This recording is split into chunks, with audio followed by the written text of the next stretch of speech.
Hi friends, ಇವತ್ತು ನಾವು carrot halwa ಮಾಡ್ತಾ ಇದ್ದೇವೆ. ಕ್ಯಾರೆಟ್ ಹಲ್ವಾ ಮಾಡಲಿಕ್ಕೆ ನಾನು ಒಂದು 1/4 kg ಕ್ಯಾರೆಟನ್ನು ತೊಳೆದು ಸಿಪ್ಪೆ ಎಲ್ಲ ಹೊರದು ಇದನ್ನು ತುರ್ಕೊಂಡಿದ್ದೇನೆ ಕ್ಯಾರೆಟನ್ನು.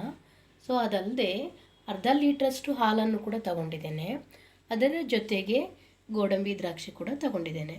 ಸೊ ಇವಾಗ ನಾವು ಗೋಡಂಬಿ ದ್ರಾಕ್ಷಿ ಏನು ನೋಡ್ತಾ ಇದ್ದೀರಲ್ಲ, ಸೊ ಅದನ್ನು ಇವಾಗ ಫ್ರೈ ಮಾಡ್ಕೊಳ್ಳಿಕ್ಕೆ ರೆಡಿ ಮಾಡ್ಕೊಳ್ಳೋಣ. ಒಂದು ಕಡೆ ಬಾಣಲೆಯನ್ನು ಕಾಯ್ಲಿಕ್ಕೆ ಇಟ್ಟಿದ್ದೇನೆ. ಸೊ ಇವಾಗ 1 ಸ್ಪೂನಷ್ಟು ತುಪ್ಪವನ್ನು ಹಾಕ್ಕೊಳ್ಳೋಣ. ನೋಡಿ, ತುಪ್ಪ ಇವಾಗ ಹಾಕ್ಕೊಂಡಿದ್ದೇನೆ 1 ಸ್ಪೂನಷ್ಟು. ಇದಕ್ಕೆ ಗೋಡಂಬಿ ದ್ರಾಕ್ಷಿ ಹಾಕ್ಕೊಳ್ತಾ ಇದ್ದೇನೆ. ಸೊ ಇದನ್ನು ಚೆನ್ನಾಗಿ ಫ್ರೈ ಮಾಡ್ಕೊಳ್ಳೋಣ. ನೋಡಿ, ಚೆನ್ನಾಗಿ ಫ್ರೈ ಆಗಿದೆ. ಇವಾಗ ಹಾಲನ್ನು ಹಾಕ್ಕೊಳ್ಳೋಣ.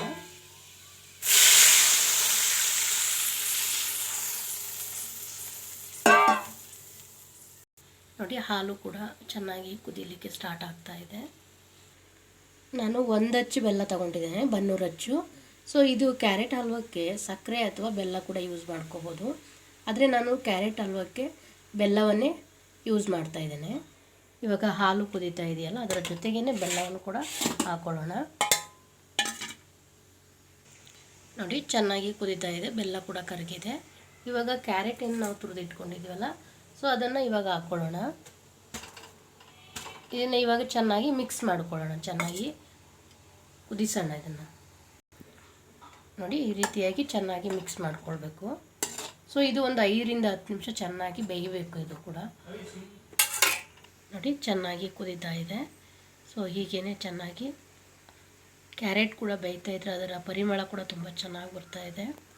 ಸೊ ನಾವು ಆಲ್ರೆಡಿ ಡ್ರೈ ಫ್ರೂಟ್ಸ ಹೇಳ್ದಂಗೆ ಗೋಡಂಬಿ ದ್ರಾಕ್ಷಿ ತುಪ್ಪದಲ್ಲಿ ಅಲ್ಲೇ ಒಗ್ಗರಣೆ ಮಾಡಿರೋದ್ರಿಂದ ಸೊ ಹಾಲು ಕ್ಯಾರೆಟ್ ಎಲ್ಲ ಚೆನ್ನಾಗಿ ಬೇಯೋದ್ರಿಂದ ಒಳ್ಳೆ ಪರಿಮಳ ಬರ್ತಾ ಇದೆ. ಸೊ ಹೀಗೇ ಒಂದು 5 ರಿಂದ 6 ನಿಮಿಷ ಚೆನ್ನಾಗಿ ಬೇಯಿಸ್ಕೊಳ್ಳೋಣ ಹೀಗೇ. ಸೊ ನಾನು ಹಾಲು ಹಾಕಿರುವಾಗ ಯಾವುದೇ ರೀತಿಯ ನೀರು ಕೂಡ ಆ್ಯಡ್ ಮಾಡಿಲ್ಲ. ಸೊ ನೀರು ಹಾಕಬಾರ್ದು. ನೋಡಿ, ಈ ರೀತಿಯಾಗಿ ಚೆನ್ನಾಗಿ ಬಂದಿದೆ. ಸೊ ಇವಾಗ ನಾವು ಸ್ವಲ್ಪ ಏಲಕ್ಕಿ ಪುಡಿಯನ್ನು ಕೂಡ ಹಾಕ್ಕೊಳ್ಳೋಣ.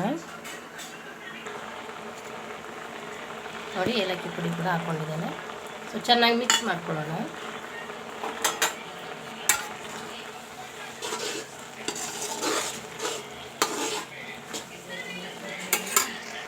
ನೋಡಿ, ಚೆನ್ನಾಗಿ ಬೆಂದಿದೆ.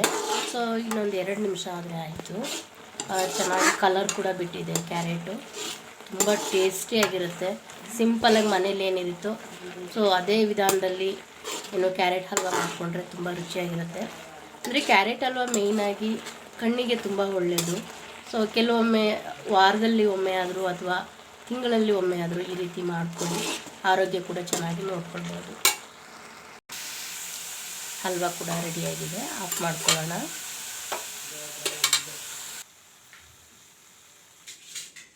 ಒಳ್ಳೆ ಟೇಸ್ಟಿಯಾದ ಕ್ಯಾರೆಟ್ ಹಲ್ವಾ ರೆಡಿಯಾಗಿದೆ.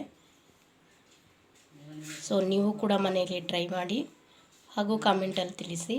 ಹೆಚ್ಚಿನ ವೀಡಿಯೋಸ್ಗಾಗಿ ನನ್ನ ಚಾನಲನ್ನು ಸಬ್ಸ್ಕ್ರೈಬ್ ಮಾಡಿ.